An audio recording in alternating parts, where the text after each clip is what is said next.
ಉದ್ಯೋಗ ಬಂಧು ಯೂಟ್ಯೂಬ್ ಚಾನಲ್ಗೆ ಸ್ವಾಗತ. ಯಾರೆಲ್ಲ ನನ್ನ ಚಾನಲ್ಗೆ ಸಬ್ಸ್ಕ್ರೈಬ್ ಆಗಿಲ್ಲ ದಯವಿಟ್ಟು ಸಬ್ಸ್ಕ್ರೈಬ್ ಆಗಿ. ಇವತ್ತಿನ ವೀಡಿಯೋದಲ್ಲಿ BBMP ಪ್ರಾಪರ್ಟಿ ಟ್ಯಾಕ್ಸ್ ಪೇಮೆಂಟ್ ಮಾಡೋದು ಹೇಗೆ, ಆನ್ಲೈನ್ ಆಗಲಿ ಆಫ್ಲೈನ್ ಆಗಲಿ ಅಂತ ತಿಳಿಸ್ಕೊಡ್ತೀನಿ. ಮೊದಲಿಗೆ ನಿಮ್ಮ ಸಿಸ್ಟಮಲ್ಲಾಗಲಿ ಮೊಬೈಲಲ್ಲಾಗಲಿ BBMP ಪ್ರಾಪರ್ಟಿ ಟ್ಯಾಕ್ಸ್ ಅಂತ ಗೂಗಲಲ್ಲಿ ಟೈಪ್ ಮಾಡಿದ್ರೆ ಈ ರೀತಿಯಾದ ವೆಬ್ಸೈಟ್ ಓಪನ್ ಆಗುತ್ತೆ. ಈ ರೀತಿಯಾದ ವೆಬ್ಸೈಟ್ ಓಪನ್ ಆದಮೇಲೆ ಇಲ್ಲಿ ನಿಮ್ಮ PID ನಂಬರ್ ಇಲ್ಲ ಹಿಂದಿನ ವರ್ಷದ ಚಲನ್ ಏನು ಕಟ್ಟಿರ್ತೀರಲ್ಲ, ರೆಸಿಪ್ಟ್ ಆಗಲಿ ಚಲನ್ ಆಗಲಿ, ಅದರಲ್ಲಿ ಅರ್ಜಿ ಸಂಖ್ಯೆ ಅಂತ ಇರುತ್ತೆ. ಆ ಅರ್ಜಿ ಸಂಖ್ಯೆನ ಇದರಲ್ಲಿ ಟೈಪ್ ಮಾಡಬೇಕಾಗತ್ತೆ. ಅರ್ಜಿ ಸಂಖ್ಯೆನ ಟೈಪ್ ಮಾಡಾದಮೇಲೆ ಕೆಳಗಡೆ ಮಾಲೀಕರ ಹೆಸರು ಅಂತ ಇರುತ್ತಲ್ಲ, ಆ ಮಾಲೀಕರ ಹೆಸರು ಜಾಗದಲ್ಲಿ ನಿಮ್ಮ ಹೆಸರು 3 ಅಕ್ಷರದ ಕ್ಯಾಪಿಟಲ್ ಲೆಟರ್ ಆಗಲಿ ಸ್ಮಾಲ್ ಲೆಟರ್ ಆಗಲಿ 3 ಅಕ್ಷರ ಮಾತ್ರ ಟೈಪ್ ಮಾಡಬೇಕು. ಈ ವರ್ಷದಿಂದ 3 ಲೆಟರ್ ಟೈಪ್ ಮಾಡಿದರೆ ಸಾಕು. ಗಿಂಚಿಲೆಲ್ಲ ಬಿಟ್ಟು ಹೆಸರನ್ನು ಟೈಪ್ ಮಾಡಬೇಕಾಗತ್ತೆ. ಹೆಸರನ್ನು ಟೈಪ್ ಮಾಡಿದ ನಂತರ ಇಲ್ಲಿ ರಿಟ್ರೈವ್ ಅಂತ ಇದೆಯಲ್ಲ, ಇದು ರಿಟ್ರೈವ್ ಮೇಲೆ ಕ್ಲಿಕ್ ಮಾಡಬೇಕು. ರಿಟ್ರೈವ್ ಅಂತ ಕ್ಲಿಕ್ ಮಾಡಿದ್ರೆ ಈ ರೀತಿಯಾದ ಇಲ್ಲಿ ನಿಮ್ಮ ಅರ್ಜಿ ಸಂಖ್ಯೆ ಮತ್ತು ಇಲ್ಲಿ ಈ ಜಾಗದಲ್ಲಿ ಇಲ್ಲಿ ನಾನು ಬೋಲ್ಡ್ ಮಾಡ್ತೀನಿಲ್ಲ, ನಿಮ್ಮ ಹೆಸರು ಮತ್ತು ನಿಮ್ಮ ವಿಳಾಸ ಎಲ್ಲ ಬರುತ್ತೆ. ಆ ವಿಳಾಸ ಎಲ್ಲ ಬಂದಮೇಲೆ ಇಲ್ಲಿ ಕನ್ಫರ್ಮ್ ಅಂತ ಬಟನ್ ಇದೆ ನೋಡಿ, ಆ ಕನ್ಫರ್ಮ್ ಬಟನ್ನ ಕ್ಲಿಕ್ ಮಾಡಬೇಕಾಗತ್ತೆ. ಕನ್ಫರ್ಮ್ ಬಟನ್ ಕ್ಲಿಕ್ ಮಾಡಾದಮೇಲೆ ಈ ರೀತಿಯಾದ ಪೇಜ್ ಓಪನ್ ಆಗುತ್ತೆ. ನಿಮ್ಮ ಬೇಸ್ ಅಪ್ಲಿಕೇಶನ್ ನಂಬರ್ ಏನು ಹೇಳಿದೆ ಆ ಅಪ್ಲಿಕೇಶನ್ ನಂಬರು ಮತ್ತು ನೀವು ಅಪ್ಲಿಕೇಶನ್ ನಂಬರು ಮತ್ತು ನಿಮ್ಮ ಓನರ್ ಹೆಸರು, ನೀವು ಏನು ಮೊಬೈಲ್ ನಂಬರ್ ಕೊಟ್ಟಿರ್ತೀರ ಮೊಬೈಲ್ ನಂಬರ್ ಕೊಟ್ಟಿಲ್ಲ ಅಂದರೆ ಈಗ ಲಾಗಿನ್ ಆದಾಗ ಒಳಗಡೆ ಲಾಗಿನ್ ಆದಾಗ ಕೇಳುತ್ತೆ ಮೊಬೈಲ್ ನಂಬರ್, ಅಪ್ಡೇಟ್ ಮಾಡ್ಕೊಬೋದಾಗುತ್ತೆ. ಮತ್ತು ನೀವು ಪೇಯಿಂಗ್ ಯಾವ ಇಯರ್ ಪೇಮೆಂಟ್ ಮಾಡಬೇಕು ಅಂದರೆ ನೀವು ಈ ವರ್ಷದ್ದೇ ಪೇಮೆಂಟ್ ಮಾಡಿ ಹಳೆದೆಲ್ಲ ಬಾಕಿ ಇತ್ತು ಅಂದರೆ ಯಾವ ವರ್ಷ ಮೊದಲು ಪೆಂಡಿಂಗ್ ಇರುತ್ತೋ ಆ ಪೆಂಡಿಂಗ್ನ ಇಲ್ಲಿ ನಿಮಗೆ ತೋರಿಸ್ತಾ ಹೋಗುತ್ತೆ. ಇಲ್ಲಿ ಚೆಕ್ ಬಾಕ್ಸ್ ಇದೆಯಲ್ಲ, ಈ ಚೆಕ್ ಬಾಕ್ಸ್ ಹಾಕಿದ್ರೆ ಹಾಕ್ಬೋದು, ಅದೇ ಹಾಕಲೇಬೇಕು ಅಂತೇನಿಲ್ಲ, ಆಪ್ಷನ್ ಇಲ್ಲ. ಇಲ್ಲಿ ಕ್ಯಾಪ್ಚರ್ ID ಇದೆಯಲ್ಲ, ಕ್ಯಾಪ್ಚರ್ IDನ ಟೈಪ್ ಮಾಡಬೇಕಾಗುತ್ತೆ. ಕ್ಯಾಪ್ಚರ್ ID ಟೈಪ್ ಮಾಡಿ ಪ್ರೊಸೀಡ್ ಅಂತ ಆಪ್ಷನ್ ಇದೆ ನೋಡಿ, ಈ ಪ್ರೊಸೀಡ್ ಬಟನ್ನ ಕ್ಲಿಕ್ ಮಾಡಬೇಕು. ಪ್ರೊಸೀಡ್ ಬಟನ್ ಕ್ಲಿಕ್ ಮಾಡಿದ್ರೆ ಈ ರೀತಿಯಾದ ಪೇಜ್ ಓಪನ್ ಆಗುತ್ತೆ. ನಿಮಗೆ ಝೂಮ್ ಮಾಡಿ ತೋರಿಸ್ತೀನಿ.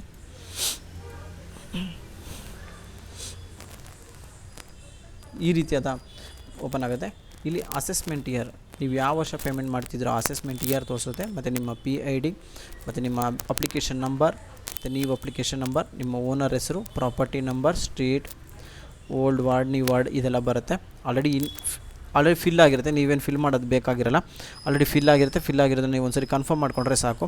ಇಲ್ಲಿ ನಿಮ್ಮ ಮೊಬೈಲ್ ನಂಬರ್ ಏನಾದ್ರು ಅಪ್ಡೇಟ್ ಆಗಿಲ್ಲ ಅಂದರೆ ಮೊಬೈಲ್ ನಂಬರ್ ಕೇಳುತ್ತೆ, ಅದಷ್ಟೇ ಈ ಸರಿ ಅಪ್ಡೇಟ್ ಮಾಡ್ಬೋದು. ನಿಮ್ಮ ಇಮೇಲ್ ID ಬೇಕು ಅಂದರೆ ಇಮೇಲ್ ID ಹಾಕ್ಬೋದು. ಮತ್ತು ಇದೆಲ್ಲ ಫಿಲ್ ಆಗಿರುತ್ತೆ.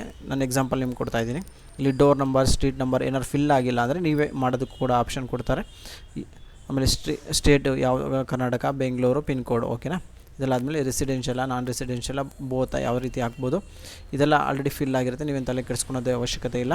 ಇದೆಲ್ಲ ಆಗ್ತಾ ಬಂದಮೇಲೆ ಕೆಳಗಡೆ ಇಲ್ಲಿ ಅಮೌಂಟೆಲ್ಲ ಆಲ್ರೆಡಿ ಬಿಲ್ಟ್ ಆಗಿರುತ್ತೆ. ಆಮೇಲೆ ಇಲ್ಲಿ ಝೋನ್ ಮಾತ್ರ ನೀವು ನೋಡ್ಕೊಬೇಕಾಗುತ್ತೆ. ನಿಮ್ಮ ಝೋನ್ ಯಾವ್ದು ಬರುತ್ತೆ ಅಂತ ಇಲ್ಲಿ ಎಂಟ್ರಿ ಆಲ್ರೆಡಿ ಮಾಡಿರ್ತಾರೆ, ಅಪ್ಡೇಟ್ ಆಗಿಲ್ಲ ಅಂದರೆ ಯಾವುದು ಝೋನ್ ಬರುತ್ತೆ ಅಂತ ನೀವು ತಿಳ್ಕೊಂಡು ಆ ಝೋನ್ನ ಕ್ಲಿಕ್ ಮಾಡಿಕೊಂಡು ಮುಂದೆ ಹೋದರೆ ಇಲ್ಲಿ ಟ್ಯಾಕ್ಸ್ ಇದೆಲ್ಲ ಆಲ್ರೆಡಿ ಫಿಲ್ ಆಗುತ್ತೆ. ನೀವು ಇದೆಲ್ಲ ಝೋನೆಲ್ಲ ಹಾಕಿ ನೆಕ್ಸ್ಟ್ ಸ್ಟೆಪ್ ಹೋದರೆ ಇದೆಲ್ಲ ಫಿಲ್ ಆಗಿ ಬರುತ್ತೆ.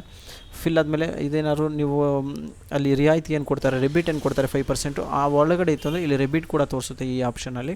ಆಮೇಲೆ ಟೋಟಲ್ ಬ್ಯಾಲೆನ್ಸ್ ಏನಾದ್ರು ಇತ್ತು ಅಂದರೆ ಬ್ಯಾಲೆನ್ಸ್ ಅಮೌಂಟು ತೋರಿಸುತ್ತೆ. ನಿಮ್ಮ ವೇಸ್ಟ್ ಇದು ಸಾಲಿಡ್ ವೇಸ್ಟು ಮತ್ತು ಪೆನಾಲ್ಟಿ ಎಲ್ಲ ಆಪ್ಷನ್ಸು ತೋರಿಸಿ ಇಲ್ಲಿ ಕೊನೆಯದಾಗಿ ಈ ಆಪ್ಷನಲ್ಲಿ ನಿಮ್ಮ ಟೋಟಲ್ ಅಮೌಂಟ್ ಇಲ್ಲಿ ತೋರಿಸ್ತಾ ಹೋಗುತ್ತೆ. ಟೋಟಲ್ ಅಮೌಂಟ್ ಈ ಜಾಗದಲ್ಲಿ ತೋರಿಸ್ತಾ ಹೋಗುತ್ತೆ. ಕೀ ಅನ್ನೋದು ಇದೆಯಲ್ಲ ಆ ಜಾಗದಲ್ಲಿ ತೋರಿಸ್ತಾ ಹೋಗುತ್ತೆ. ಅದನ್ನು ಕನ್ಫರ್ಮ್ ಮಾಡಿಕೊಂಡು ಫುಲ್ ಪೇಮೆಂಟ್ ಮಾಡೋಂಗಿದ್ರೆ ಫುಲ್ ಪೇಮೆಂಟು, ಇಲ್ಲ first half payment, second option 3 ಥರನೂ ಇದೆ, ಯಾವ್ದು ಬೇಕಾದ್ರೂ ಮಾಡ್ಬೋದು. ಮಾಡಾದ್ಮೇಲೆ ಇಲ್ಲಿ ಚೆಕ್ ಬಾಕ್ಸ್ ಇದೆಯಲ್ಲ, ಇದನ್ನು ಟಿಕ್ ಮಾಡಬೇಕಾಗುತ್ತೆ. ಗ್ಯಾಪ್ನ ಇಟ್ಕೊಳ್ಳಿ, ಇದನ್ನು ಟಿಕ್ ಮಾಡಬೇಕು. ಟಿಕ್ ಮಾಡಿದ ನಂತರ ಇಲ್ಲಿ ಚಲನ್ ಪೇಮೆಂಟ್ ಅಥವಾ ಆನ್ಲೈನ್ ಪೇಮೆಂಟ್ ಅಂತ ಆಪ್ಷನ್ ಇದೆ ನೋಡಿ. ಇವೆರಡರಲ್ಲಿ ಯಾವುದನ್ನ ಒಂದನ್ನು ತೊಗೊಬೋದು. ಚಲನ್ ಪೇಮೆಂಟ್ ತೊಗೊಂಡ್ರೆ ನೀವು ಬ್ಯಾಂಕಲ್ಲಿ ಪೇಮೆಂಟ್ ಮಾಡಬೇಕಾಗತ್ತೆ. ಅದಕ್ಕೆ ಟೈಮ್ ಇರುತ್ತೆ, 3 ದಿವಸ ಇಲ್ಲ 1 ವಾರ ಟೈಮ್ ಕೊಡ್ತಾರೆ.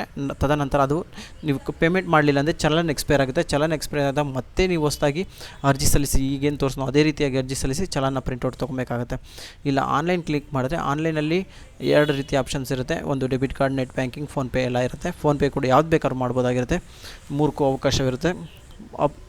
ಆನ್ಲೈನ್ ಪೇಮೆಂಟ್ ಮಾಡಿದ್ರೆ ನಿಮ್ಗೆ ಇಮಿಡಿಯೇಟ್ ರೆಸಿಪ್ಟು ಪ್ರಿಂಟೌಟ್ ಬಂದುಬಿಡುತ್ತೆ ಆವಾಗಲೇ ಇಮಿಡಿಯೇಟು. ಆದರೆ ಚಲನ್ ಪೇಮೆಂಟ್ ಏನಾದ್ರು ಮಾಡಿದ್ರೆ ಚಲನ್ ಪೇಮೆಂಟ್ಗೆ ಇಮಿಡಿಯೇಟ್ ಬರೋದಿಲ್ಲ, 24 ಅವರ್ಸ್ ಆಗಬೇಕಾಗುತ್ತೆ, ಇಲ್ಲ 48 ಅವರ್ಸ್ ಆಗಬೇಕಾಗುತ್ತೆ. 48 ಅವರ್ಸು ಇಲ್ಲ 24 ಅವರ್ಸ್ ಆದ ಮೇಲೆ ನಿಮಗೆ ಚಲನ್ ಪ್ರಿಂಟೌಟ್ನ ಇಲ್ಲ ರೆಸಿಪ್ಟ್ ಪ್ರಿಂಟೌಟ್ನ ತೊಗೊಬೇಕಾಗತ್ತೆ. ಆಮೇಲೆ ಹಿಂದಿನ ವರ್ಷದ್ದು ಏನಾರು ಬಾಕಿ ಇತ್ತು ಅಂದರೆ ಇಲ್ಲಿ ನಾನು ಹೇಳಿದಾಗೆ ಇಲ್ಲಿ ಯಾವ ವರ್ಷದ್ದು ಅಂತ ಇಲ್ಲಿ ತೋರಿಸುತ್ತೆ ನಿಮಗೆ ನೋಡಿ. ಇಲ್ಲಿ ನಾನು ಎಕ್ಸಾಂಪಲ್ ತೋರಿಸ್ತಾ ಇದ್ದೀನಿ.